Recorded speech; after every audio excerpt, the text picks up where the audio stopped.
प्रभु ये मन जड़ हो गया, चाहे जितना समझाओ समझता नहीं, अपनी मनमानी करवाता है। देख लो भाई, ये मन इतना जड़ हो गया है कि लाख सत्संग सुने पर वो करेगा अपने मन की। प्रभु अहंकार इतना बढ़ गया है कि संतों के चरणों में नमस्कार करने का मन ही नहीं होता। अहंकार बढ़ गया है। ऐसे भी दर्शन होते हैं, दैन्य के दर्शन होते हैं, अहम के भी दर्शन होते हैं। अहम जब बढ़ जाता है तो रंक कर संतन जानत अभिमानी गर्विष्ठ लोभ मद मत अगाधा दुष्ट परिहरो दूरी भजत भज श्री हरि राधा। अभिमान बढ़ा हुआ है, मद बढ़ा हुआ है। नाथ ये हमारा अहंकार विनम्र नहीं होने देता, ना आपके सामने और ना आपके संतों के सामने।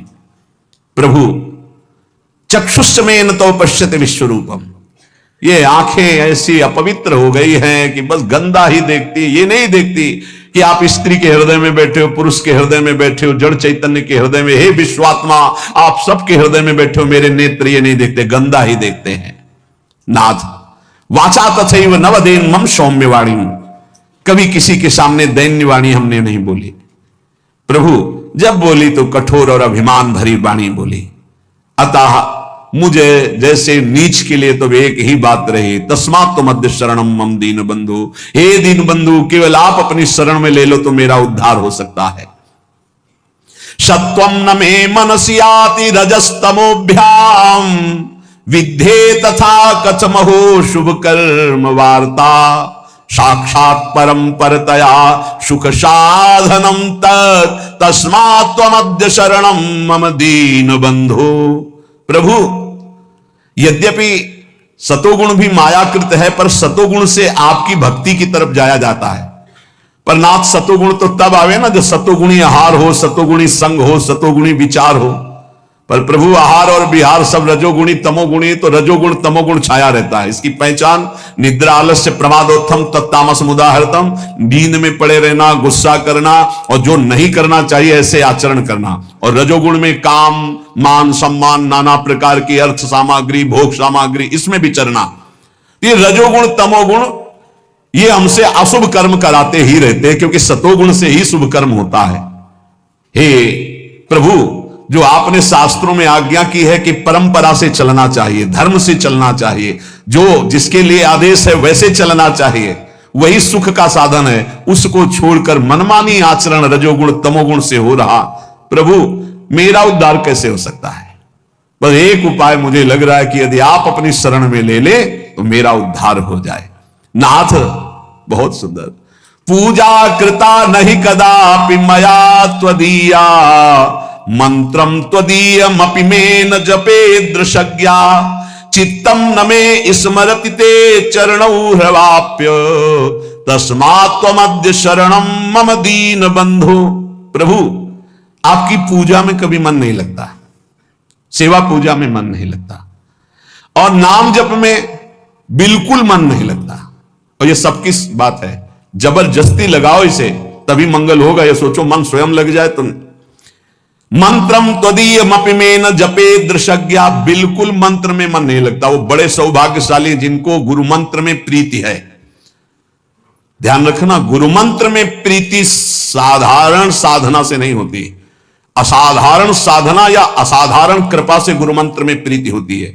मंत्रम त्वदीयमपि में न जपे दृशज्ञा, रसपूर्वक गुरु मंत्र में निष्ठा हो जाना।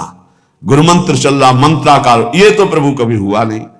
पूजा में मन नहीं लग रहा, चित्तम न में स्मृत, चित्त आपका स्मरण नहीं कर रहा, तो प्रभु पक्की है दुर्गति। लेकिन एक बात समझ में आ गई कि यदि आप मुझे अपनी शरण में स्वीकार कर ले तो मेरा कल्याण हो सकता है। एक एक बात को करे, यज्ञो नमेस्ति हुति दान दयादि युक्तो ज्ञानस्य साधन गणो न विवेक मुख्य ज्ञानम क्व साधन गणेन बिना क्व मोक्षस तस्मात् त्वमद्य शरणम मम दीन बंधु। प्रभु मैंने कभी यज्ञ नहीं किया, अब यज्ञ करना बहुत कठिन कार्य है, क्योंकि जो पवित्र धान्य चाहिए, जो पवित्र मंत्र, जो पवित्र व्यवस्था है, मुश्किल ही कोई ऐसा संयोग बैठा पावे। इसलिए सबसे बड़ी यज्ञ रखी गई है, यज्ञानाम जप यज्ञोष्मि, जप यज्ञ। इसमें भी मन नहीं लगता, एक पैसा नहीं लगता इस यज्ञ में, सबसे बड़ी यज्ञ है। राधा राधा राधा राधा, कृष्ण कृष्ण कृष्ण, हरि हरि हरि, नाम जपने में। पर प्रभु यज्ञो नमेस्ति, मेरे अंदर यज्ञ की भावना ही नहीं है, जप करने की भावना ही नहीं है। और दान, अगर कोई दान करता भी है तो नाम जरूर होना चाहिए। पैसा वहां ज्यादा चढ़ता है जहां अमुक भक्त ने, ये अमुक जिले के हैं, 500 रुपया भगवान की भेंट की, भगवान इनका मंगल करें, लड़का बच्चा सुखी रखे, दूसरा फिर 500 निकाल के देगा। और जहां ये नाम नहीं होता, जय हो महाराज, बस नाम हो तो दाम। एक भगत जी आए थे हितधाम में, वो समाचार पत्र के कोई अधिकारी थे, तो दैन्य अवस्था देख के कि भिक्षावृत्ति, पानी की समस्या, बाल्टी भर के इधर, उनका एक हैंडपैप लगवा दें। 2-4 बार आए थे, उनका देख लो अच्छा हो जाएगा, कई साधक हैं, उनको सुविधा हो जाएगी। बोले पर हैंडपैप के ऊपर एक प्लेट लगेगी, पत्रकार अमुक अमुक अमुक, जहां से पानी निकलता है उसी के ऊपर ऐसे एक प्लेट लगवा देंगे और अपना नाम लिख दे। हमका ये तो स्वभाव के विपरीत है, ऐसा तो नहीं हो सकता। तो बोले फिर हैंडपैप नहीं लगेगा, तो हमको कोई जरूरत नहीं है, नहीं लगवाया। मतलब केवल प्लेट के लिए, वो साधु सेवा का भाव नहीं था, केवल प्लेट के लिए। एक वो तो बहुत अकिंचन भाव था, बोले एक पंखा लगवा दे, गर्मी है, वो उसे जरूरत है नहीं पर आप देख लीजिए। तो बोले बस इतनी कृपा है कि पंखे की पंखुड़ी में थोड़ा नाम हो। आजकल बड़े लोग कृपालु हैं, पूरा पता आप देख लो पंखे में, फोन नंबर, गांव, पूरा सब नगर। अब ये तो कहो जगह ले ले, पहले बाप बाबा की पर पूरा उसी में लिख दे। अगर दान भी करना है तो पूरा का पूरा परिचय उसमें, तो इसलिए दान का प्रभाव खत्म हो जाता है। हे नाथ हुति दान दयादि युक्तो, दान का भी और दया, ये तो हमने पक्का देखा है कि देने वाला कोई ऐसा बिरला भगवत कृपा पात्र होता है जो बिल्कुल शांत रहे, नहीं तो लेने वाले से भांटगिरी करवाना जरूर चाहता है। धन्यवाद, आप जैसा दानी कहां प्रभु, आप जैसा बहुत देखे, लेकिन आप जैसा और बताना महाराज। वो अगर नहीं तो नहीं, ये पक्का समझो। सम्मान और दान दोनों में भेद है। दान दे के सम्मान पाना, दान दे के नाम लिखवाना, दान दे के वाहवाही होना, दान दे के मैक से पुकारा जाना, यही हो गया तुम्हारा, कुछ नहीं मिलना। दान का मतलब होता है कि आपका किया हुआ शुभ कर्म कोई ना जाने, आप कभी किसी से ना कहे, उसे दान कहते हैं। शुभ कर्म किया और भूल गए, कहीं नहीं बताया। अगर कभी कोई कहे भी कि देखा हमने आपको, आपने, अरे वो किसी और का था, हमारा थोड़ी था, हम तो एक निमित्त मात्र, किसी ने दिया था, वो तो ऐसे, किसने दिया था, तो दियम वस्तु गोविंदम, कहीं अहम नहीं, बचा ले गया अपने आप को। तो नाथ ऐसा हम दान भी नहीं किए, और दयादि युक्त तो किसी पर दया भी नहीं किया। ज्ञानस्य साधन गणो न विवेक मुख्य, जो ज्ञान मोक्ष पदवी प्रदान करता है उसकी कभी कोई साधना नहीं की।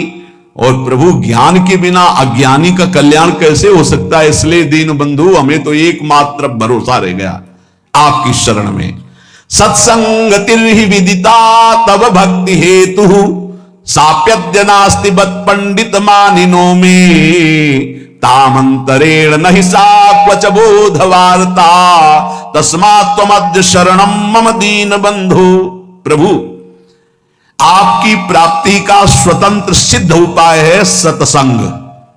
स्वतंत्र और सिद्ध, स्वतंत्र ये किसी के अधीन नहीं, सत्संग मात्र आपको भगवत प्राप्ति करा देगा यदि बात मान लो तो। भगवान के मुख्य वचन है कि बड़े बड़े व्रत यज्ञ और तीर्थयाटन शास्त्र स्वाध्याय आदि दान आदि से द्वारा जो नहीं प्राप्त हो सकता, मैं सत्संग से वशीभूत हो जाता हूं। व्रतेन यज्ञ छंदांसि तीर्था नियमा यमा यथा वरुंधेत सत्संगा सर्वसंगोपहो हिमाम। प्रभु यद्यपि परम स्वतंत्र आपकी प्राप्ति का सिद्ध मार्ग है सत्संग, पर खेद है कि मैं पंडिताभिमानी होकर के दैन्य होकर कभी सत्संग नहीं सुना। सत्संग सुनना पर दैन्य होकर, आग्रह छोड़कर, जो कहा जा रहा है उसे गौर से सुनो और अपने जीवन में देखो। भगवान शंकर को क्या जानना है, लेकिन काकभूषुंड जी के यहां जाते हैं, नीचे बैठ करके हंस रूप में वो कथा सुनते हैं। काकभूषुंड जी ऊपर आसन में बैठकर बोल रहे हैं और भगवान शंकर नीचे बैठकर सुन रहे हैं। है कुछ सत्संग का ऐसा रहस्य जो भगवत प्रेम प्रकाशित करता है। पर नाथ, मैं अभिमानी कभी संतों के चरणों में बैठ करके सत्संग नहीं सुना, और सत्संग के बिना किसी का कल्याण, उद्धार, भगवत भक्ति, प्रेम, ज्ञान कभी किसी को नहीं। मत कीरति गति भूति भलाई, जब जे जतन जहां जे पाई, सो जानो सत्संग प्रभाव। सत्संग सुनकर आचरण में उतारना। एक वैश्य कुल के थे, वाणिज्य व्यापार करते थे, 20 साल से सत्संग सुन रहे थे, 20 साल से। अब एक दिन उनको कहीं किसी ब्याह निमंत्रण में जाना था, तो अपने लड़के से कहा कि हमारा नियम है सत्संग में रोज जाना, जाओ सत्संग सुनो, 2 दिन बाद हम आएंगे। 2 दिन बाद आए तो गाय आटा बोरी में रखा था, खा रही थी। तो हे प्रभु, बड़े कृपालु, आप इस रूप में आके पाए। वो लड़का हाथ जोड़े खड़ा था। सेठ जी आए, बोले तुम्हारी आंखों के अंधे हो, तुम्हें दिखाई नहीं दे रहा है आटा खा रहे? तो उनका आज सत्संग में सुना था कि गऊ यदि आ जाए और वो कुछ खाने लगे तो पहले कुछ खा लेने दे, फिर भले हटाए, तुरंत नहीं हटाना चाह रहे। बोले 20 साल से सत्संग सुन रहा हूं, पाई भर फर्क नहीं पड़ा, 2 दिन में तुझे फर्क पड़ गया। अरे सत्संग सुना जाता है केवल, बस ऐसा सत्संग कल्याण नहीं करता। वो कह रहे 20 साल से सुन रहा हूं, कोई फर्क नहीं पड़ा, तेरे को 2 दिन में फर्क पड़ गया कि गाय कैसे? अरे पंडित जी बोलते रहते, संत जन बोलते रहते, जाके सुन लिया। ऐसे सत्संग नहीं सुना जाता। बोले सत्संग हो रहा है, चलो साधु महात्माओं को 5 मिनट बैठ लेते हैं। सत्संग का मतलब होता है जो सुना, श्रोता सोई परम सुजान सुनत चित रति करे। बड़ी कृपा से सत्संग मिलता है, उसको अपने आचरण में उतारना चाहिए। कह रहे हैं प्रभु, सत्संग तरहि विदिता तव भक्ति हेतु, आपकी प्रेम लक्षणा भक्ति प्रदान करने वाला सत्संग, आपका ज्ञान प्रदान करने वाला सत्संग। और साध्यप्यद्य नास्ति बत पंडित मानिनों में, ये मैं अभिमानी जीव अपने को बड़ा ज्ञानी मानकर कभी संतों के चरणों में बैठकर सत्संग नहीं सुना। तामंतरेण नहीं सा क्वच बोध वार्ता, अगर संतों का संग नहीं हुआ तो बोध कैसे हो जाएगा? इसलिए नाथ, अब एकमात्र आपकी शरण में हूं, आप मुझे बचा लीजिए। दृष्टिर्न भूत विषया समिता विधाना, वैषम्यमेव तदीयं विषयी करोतु, शांति कुतो मम भवेत् समता न चेत् स्यात्, तस्मात् त्वमद्य शरणं मम दीन बंधु। प्रभु, मैं किसी से निष्काम मित्रता नहीं की। दोस्ती काहे की होती है आजकल? दोस्त के सुख को लेने की, बस इसी बात की दोस्ती होती है। और दोस्त किसे कहते हैं? कुपथ निवारी सुपंथ चलावा। दोस्त का परिचय जो कुपंथ से हटा करके सुपंथ में चलावे। दोस्त वो है, हमारी दोस्ती की कसम, अगर तुमने गलत आचरण किया तो आज के बाद हम मिलेंगे नहीं, तुमसे बात नहीं करेंगे, ऐसा दोस्त होता है। कुपंथ निवारी सुपंथ चलावा। लेकिन ऐसे दोस्त तो भगवान की कृपा से मिलते हैं, जो निष्काम हमसे दोस्ती करें, हमारे किसी भी सुख को देखकर उसके भोगने की इच्छा न रखकर जो हाथ मिलाए उसे दोस्त कहते हैं। और जो कुछ सुख आकांक्षा से दोस्ती की जाती है, दोस्ती नहीं होती, स्वार्थ होता है। आज स्वार्थ के खेल को दोस्ती माना जाता है। प्रभु, हमारे हृदय में कभी आपको लेकर प्रसन्नता प्रकट नहीं हुई, भोगों को लेकर हुई प्रसन्नता। इतना रुपया आ गया, इतनी गाड़ी आ गई, ये व्यवस्था हो गई, ये आपको लेकर प्रसन्नता नहीं हुई। प्रभु, इसी के कारण कभी पाप से मन हटा नहीं, पाप करता रहा। दीन बंधु, अब दुर्गति पक्की है। अगर आप न बचाओगे तो दुर्गति पक्की, क्योंकि ऐसे हमसे आचरण बने हैं। नाथ, पापेन उपेक्षणवतो मम मुत कथम स्यात्। जब हमारी पाप की उपेक्षा नहीं, पाप ही कर रहे, तो हमारा कल्याण कैसे हो सकता है? नेत्राधिकम मम बहिर्विषयेषु शक्तम, नान्तर्मुखम भवति तान विहाय, तस्य क्वान्तर्मुखत्वमपहाय सुखस्य वार्ता, तस्मात् त्वमद्य शरणं मम दीन बंधु। ये इंद्रियां बहिर्मुख भाग रही, कभी अंतर्मुख नहीं हुई। और अंतर्मुख हुए बिना भगवत प्राप्ति का रास्ता नहीं मिलता। सर्वात्मना न विसृजेत बहिरिंद्रियाणि। एक इंद्री फंसाकर पूरा जीवन नष्ट कर सकती है। अजामिल ने केवल यही एक इंद्री, नेत्र इंद्री से देखा बेविचार हो रहा, पूरा जीवन बेविचारी बना दिया। नेत्र इंद्री ने सौभरी जी की चूक कर दी, देखा मछली के मैथुन को, पूरा जीवन 50 ब्याह किए। और जो पूरी इंद्रियां बाहर किए, उनकी दुर्दशा क्या होती होगी, लिखने लायक नहीं है। प्रभु, नेत्रादिकम मम बहिर्विषयेषु शक्तम, सारी इंद्रियां बाहर घूम रही विषयों में आसक्त। नांतर्मुखम भवति तान विहाय तस्य, कभी एक मिनट के लिए अंतर्मुख नहीं हुई।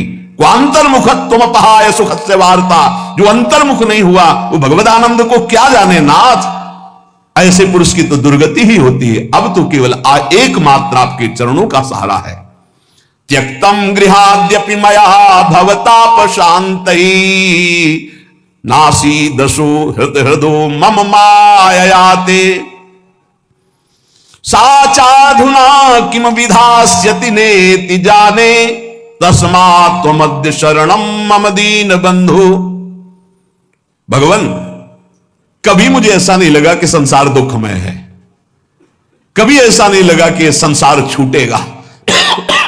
देखो सबको ऐसा ही लगता है, ये शरीर सत्य है, पत्नी सत्य है, पुत्र सत्य है, मकान सत्य है, एक सेकंड में सब छूट जाता है। आंख मुंदी, शरीर भी गया, सब छूट गया। कभी ऐसा अगर लगता तो इसका अंदर से त्याग करके आपका भजन करते, लेकिन कभी ऐसा नहीं लगा कि संसार दुख में है, ये पुत्र परिवार आदि सब मुझे छोड़ देंगे, कभी ऐसा नहीं लगा। ये ऐसा क्यों? क्योंकि मेरा मन गंदा हो गया, मलिन हो गया, आपकी दुरंत माया में फंस गया। वैसे प्रभु मैं बहुत अशांत और दुख को भोग रहा हूं। इस समय क्या क्या दुर्दशा होगी ये मैं सोच रहा हूं, क्योंकि मेरे द्वारा ऐसे आचरण हुए हैं। किसी ने एकांतिक में प्रश्न किया कि मेरे द्वारा गलती नहीं हुई फिर भी उसका मुझे दंड मिल रहा है, क्या भगवान क्या न्याय है? उनसे प्रार्थना की थी, वृंदावन में बैठे हो, इसी जन्म के आप रजिस्टर को अपने खोल कर देखिए। ऐसे पाप किए हैं जिनका दंड नहीं मिला, गुप्त हो गए हैं, ना आपने प्रायश्चित किया, ना क्षमा मांगा है, तो वो कर्म कहां से आपको भोगने को मिलेंगे? ऐसी जगह फंसाएंगे जहां 100 में 100% आप निर्दोष हैं, पर आपको दंड भोगना होगा। ये वही दंड है जो 100% पाप हुआ था, कोई नहीं जाना, आगे क्रॉस करके निकल गए, वो गुप्त हो गया। वो गुप्त नहीं हुआ, वो बढ़िया सज सजा के तुम्हारे आगे परोसा जाएगा। वो आएगा और ऐसी जगह दंड देगा जहां आप कसम खाओगे कि मैं निरपराध हूं, पक्का माना निरपराध हो, लेकिन वो अपराध आपको वहां दंड देगा। हमारे भगवान के न्याय में कहीं किंचन मात्र न चूक होती है, न मिलावट होती है, और न वहां घूस चलती है, न वहां वकालत चलती है। इसलिए ये डर ही डर हरिवंश सहित जिनो भ्रमय गुण सलिल पर जे नामन मंगल लोग तिहूं सुहारी पद भज न विलंब करे। प्रभु उस समय समझ में नहीं आया और क्या क्या पाप कर बैठे, अब लगता है डर की अब दुर्गति होगी। तो दीन बंधु एकमात्र आपकी शरणागति ही है जो मुझे बचा ले। प्राप्ता धनम गृह कुटुंब गजा स्वदारा, राज्यम यदैहिक मठेन्द्र पुरश्च नाथ, सर्वं विनश्वरमिदं न फलाय कस्मै, तस्माद्वमद्य शरणं मम दीन बंधु। हे दीन बंधु, पूर्व पुण्य से धन मिला, सुंदर स्त्री मिली, घर मिला, परिवार मिला, संपत्ति मिली, ऐसा हम समझ बैठे कि हम तो इंद्रपुरी के राजा हो गए। नाथ, इन नश्वर वस्तुओं को सत्य मानकर कभी आपका भजन नहीं किया और इनमें फंसा हुआ पूरा जीवन निकल गया। अब नाथ अंतिम समय आ रहा है तो अब पछतावा हो रहा है। एकांतिक में एक बहुत ही व्यवहार कुशल, ऐश्वर्य संपन्न, भगवान की बड़ी कृपा है कि अपने अपने हृदय की जब बात रखते हैं तो शास्त्र प्रमाणित हो जाता है। उन्होंने कहा मुझे कोई चाह नहीं, बस एक भय सता रहा है, सब कुछ मिला भगवान ने दिया है कि जो जो मैंने एकत्रित किया सब छूटेगा, मैं मरूंगा, अब क्या उपाय है मेरे इस भय के नाश का? ये भय हर समय बढ़ता जा रहा है और मैं बहुत परेशान हूं कि मेरे पास सब कुछ है पर अब क्या करूं, ये भय लग रहा है सब छूटेगा, मैं मरूंगा, अब क्या उपाय? उनका इसी का उपाय करने के लिए ये मानव देह मिली कि मरने से सब जग डरा मेरो मन आनंद, कब मरी हो कब भेटी हो पूरन परमानंद। अब भी समय है, हरि भज ले, अब भी समय है। तो नाथ मुझे धन मिला, स्त्री मिला, मकान मिला, परिवार मिला, रुपया, सब वैभव, लेकिन अपने को राजा, अपने को सुखी मानकर कभी आपकी शरण में नहीं गया, भजन नहीं किया। अब डर लग रहा है अंतिम समय, मन पछितई है अवसर बीते। क्यों? ये सुत बनिता दि जान स्वार्थ रत्ना करुणे सभी ते अंत तो तजेंगे पामर तू न तजय वहीं ते। अंत समय में जो खर्चा चाहिए था, जहां जाना वहां पर पास चाहिए था परिचय, वो तो है नहीं, वो भागना पड़ेगा यहां से।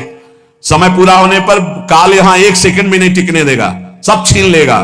तभी सबको मृत्यु से भय लगता है, लेकिन वो भयभीत नहीं होता जिसके पास पैसा है। परम धन राधा नाम आधार।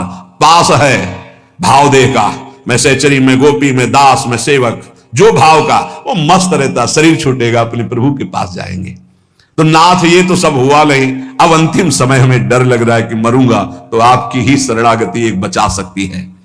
हे नाथ, ज्ञानम यथा मम भवेत कृपया गुरूणाम, सेवाम तथा न विधिना करवम हि तेषाम, सेवा पिशाधनतया विदितास्ति चित्ते, तस्मात् त्वमद्य शरणम मम दीन बंधु।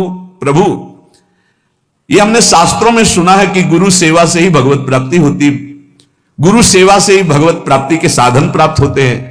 पर नाथ, मैंने कभी गुरु का सेवन नहीं किया। भवेत कृपया गुरुणाम, सब साधनाएं गुरु की कृपा से जागृत होती है, लेकिन मैंने कभी नहीं किया। भगवान, गुरुजनों की सेवा की तो बात जाने दो, उनकी कृपा प्राप्ति की तो बात जाने दो, गुरुजनों का कभी आदर नहीं किया। ये बड़ा दुर्भाग्य होता है जिनको संत समागम मिले, गुरुजन मिले और वो उनके वचनों का आदर करके भगवत प्राप्ति के मार्ग में ना चलें, मानो बिल्कुल मोक्ष पदवी के नजदीक आकर फिर लौट करके माया में गिर गए। ज्ञानम यथा मम भवेत कृपया गुरुणाम, शास्त्र कहते हैं कि ज्ञान का प्रादुर्भाव, साधना की उन्नति गुरु कृपा से होती। सेवाम तथा न विधिना करवम हि तेषाम, कभी ऐसे गुरुदेव की मैं विधि पूर्वक सेवा नहीं की, उनकी आज्ञा का पालन नहीं किया। प्रभु, मन में जाने अनजाने में कैसे कैसे अपराध बने दीन बंधु, अब लगता है मेरा उद्धार नहीं होगा। पर एक रास्ता दिखाई देता कि यदि आप कृपा कर दो, मैं आपकी शरण में, तो अभी मेरा कल्याण हो सकता है। तीर्थादि सेवन महो विधिना हि नाथ, ना कार्येन मनसो मम शोधनम स्यात्, शुद्धिं विना न मनसो वगमापवर्गो, तस्मात् त्वमद्य शरणम मम दीन बंधु। बिना तीर्थादि के सेवन से मन पवित्र नहीं होता, भजन में मन नहीं लगता, इसीलिए करना पड़ता है। किसी ने प्रश्न किया था एकांतिक में कि भगवान कण कण में वास करते तो तीर्थ जाने की आवश्यकता क्या है, हर कण में भगवान है। ठीक, तुम रोज गंदे नाले में डुबकी लगा लिया करो, भगवान तो सर्वत्र हैं। फिर गंगा यमुना में डुबकी लगाने की जरूरत नहीं है, तो कैसे लगा लेंगे, इसमें कैसे? गंगा जी तो गंगा जी है ना, गंगा जी। हरिद्वार तो हरिद्वार है। क्या सिनेमा घर में 3 घंटे बैठने के बाद आप पवित्र हो जाते हैं और 3 घंटे गंगा किनारे बैठ के राधा राधा पवित्र हो जाओगे? कैसी बुद्धि है भैया।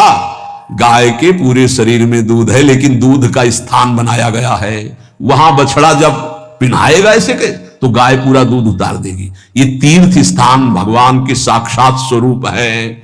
भगवान सर्वत्र विराजमान है, मेहंदी के पत्ते में लाली की तरह पूरा पत्ता खोल के देख लो, एक बूंद लाली मिले तो बताना। लेकिन प्रक्रिया है, उसे पीस के लगाओ हाथ में, थोड़ी देर बाद लाली आ जाएगी।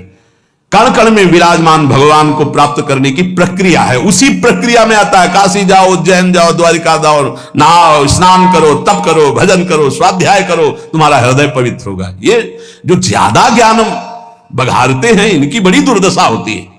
पक्का स्थान है, जब उन स्थानों का सेवन करोगे और तप करोगे और दृष्टि बदलेगी, तब सर्वत्र वासुदेवा, तब वासुदेव का अनुभव होगा। विद्या विनय संपन्ने ब्राह्मणे गविहस्तनी स्वनीचो सुपाके चा पंडिता समदर्शिना।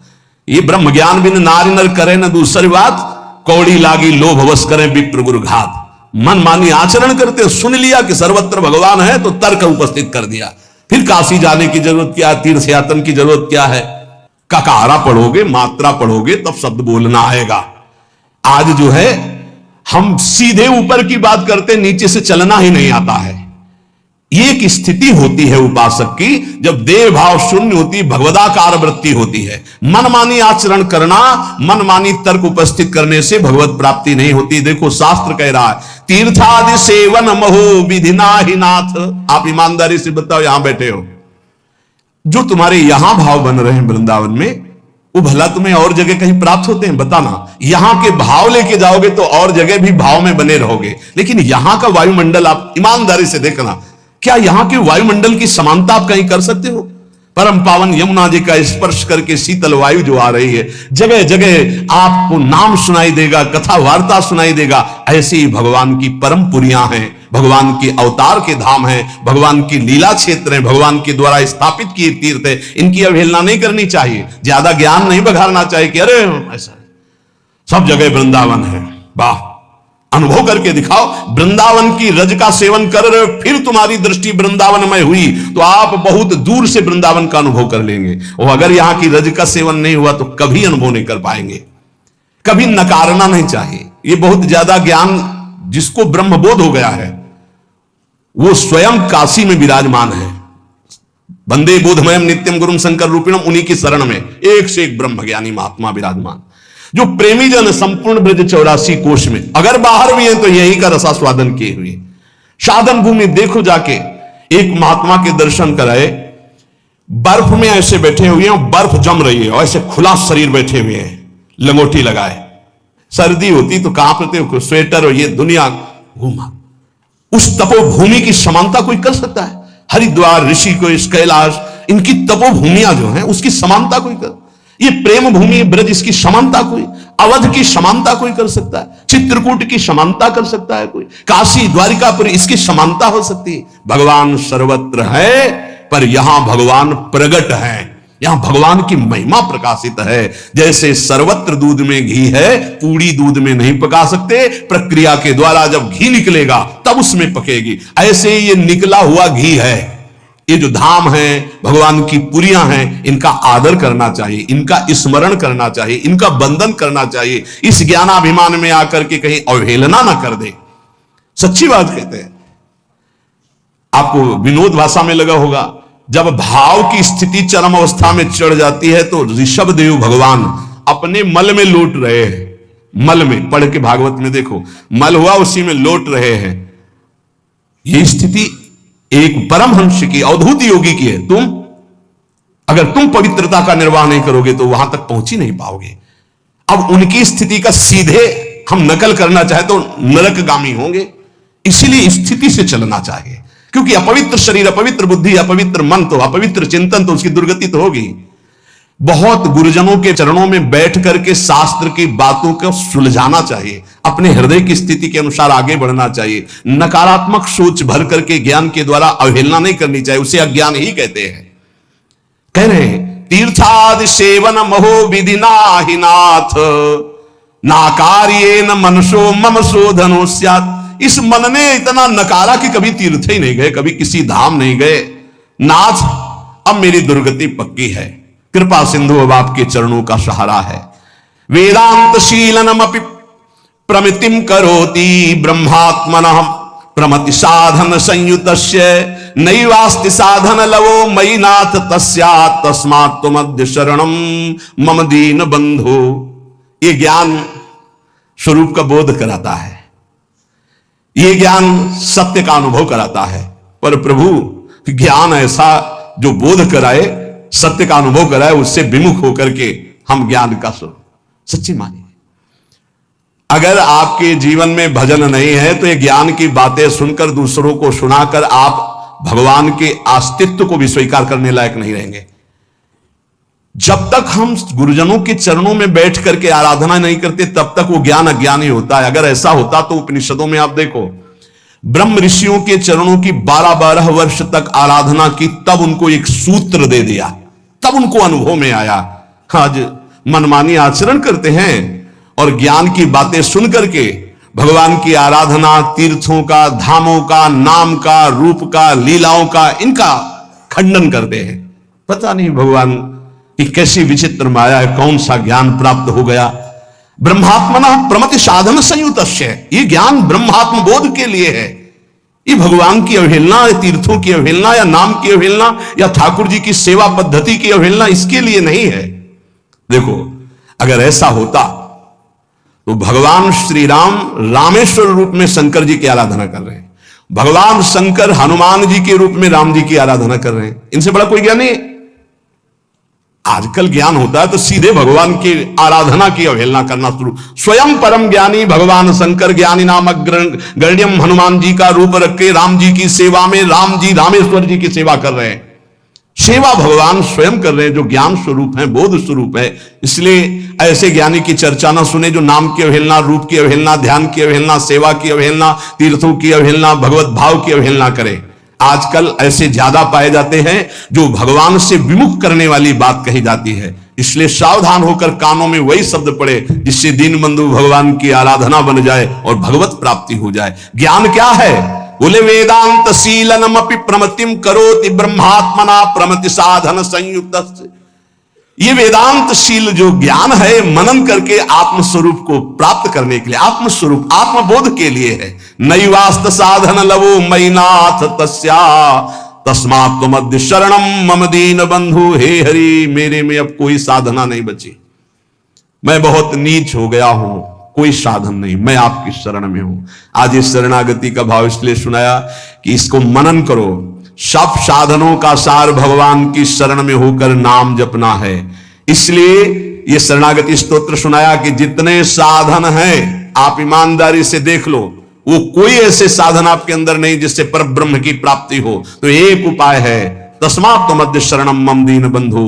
हे दीन बंधु प्रभु, मैं आपकी शरण में हूं और इसका फल है राधा राधा राधा राधा। हर समय नाम जप करो, भगवान की शरण में रहो, कभी कहीं किसी की अवहेलना वाणी से मत करो। ऐसे ज्ञान को मत सुनो जो नाम धाम रूप लीला की निंदा करता हो, किसी वैष्णव की, किसी संत की, किसी महाजन की निंदा होती हो। ये सब अज्ञान के ही लक्षण हैं। ज्ञान में एकमात्र श्री भगवान गुरुदेव परब्रह्म परमात्म तत्व आत्मबोध, ये चर्चाएं होती, इनकी चर्चाएं होती। निंदा स्तुति अवहेलना ये सब नहीं। जितने तीर्थ हैं, तीर्थपाद भगवान स्वयं प्रकाशित हैं। अभी आपने महिमा देखी नहीं है, अभी वो स्थिति नहीं है। एक एक तीर्थ का स्वयं भगवत स्वरूप अपना प्रभाव है। इसलिए कभी सौभाग्य मिले तो तीर्थों में जाओ, तीर्थों की अवहेलना मत करो। ये एक एक साधन आचार्यों के द्वारा सुदृढ़ बनाया हुआ मार्ग जिससे भगवान की प्राप्ति होती। किसी एक साधन को पकड़कर चलो, दूसरे साधन की निंदा मत करो, तो आपका साधन बढ़ेगा और भगवत प्राप्ति करा देगा। ये कलयुग है, इसमें और कोई साधना बने बड़ा मुश्किल। इसलिए हरि शरणम, हरि की शरण में होकर राधा राधा राधा, परम मंगल हो जाएगा। प्रार्थना मान लो, बस नाम नाम कलयुग केवल नाम आधारा, सुमिर सुमिर नर उतरहि पारा। नाम जप करते रहो, कानों को बचा के रखो, मन की चिंता मत करो। जहां जा रहा है तुम केवल मत जाना, तुम स्वीकृति मत देना। ये हार जाएगा, तुम जीत जाओगे, क्योंकि तुम्हारे साथ प्रिया जो है, और ये कहां ले जाएगा जब तक स्वीकृति नहीं होगी। खूब बादशाह हो, बादशाह हो। यदि हृदय में नाम चल रहा है, प्रभु का आश्रय, तो मेरी बात मान लो, चाह मिटी चिंता मिटी, मनुआ बेपरवाह, जिनको कछु न चाहिए वो साहन के साह। वो बादशाह है जो भगवान नाम में रत है, कोई चाह नहीं। आगे से आगे हरि व्यवस्था करेंगे, देख लेना। तुम्हें लगता है ऐसा कि बिना किए कुछ हो जाएगा क्या? पक्का मान लीजिए, तुम पूरी सृष्टि की रचयिता को नहीं जानते हो, किसी का सहयोग नहीं लिया, एक भ्रकुटी के संचालन निमिष मात्र में उसने पूरी सृष्टि रच दी। और जब तुम उसके भरोसे होकर के अपने कर्तव्य का पालन करोगे तो क्या मुश्किल रह जाएगा। इसलिए प्रार्थना है, बिना अनुभूत के वचन सुनने से हमारा मार्ग संकटपूर्ण हो जाता है। ऐसा ना समझा जाए कि ज्ञान मार्ग को नहीं जानते हैं। जितना गुरु कृपा से ज्ञान मार्ग को, अष्टांग मार्ग को, अष्टांग योग मार्ग को, कर्म योग मार्ग को, तब हम तुमसे कह रहे हैं सबका सार है। तस्मात् त्वमद्य शरणम मम दीन बंधु। दीन बंधु, हम तुम्हारी शरण में हो। राधा राधा, सार बात पकड़ लो।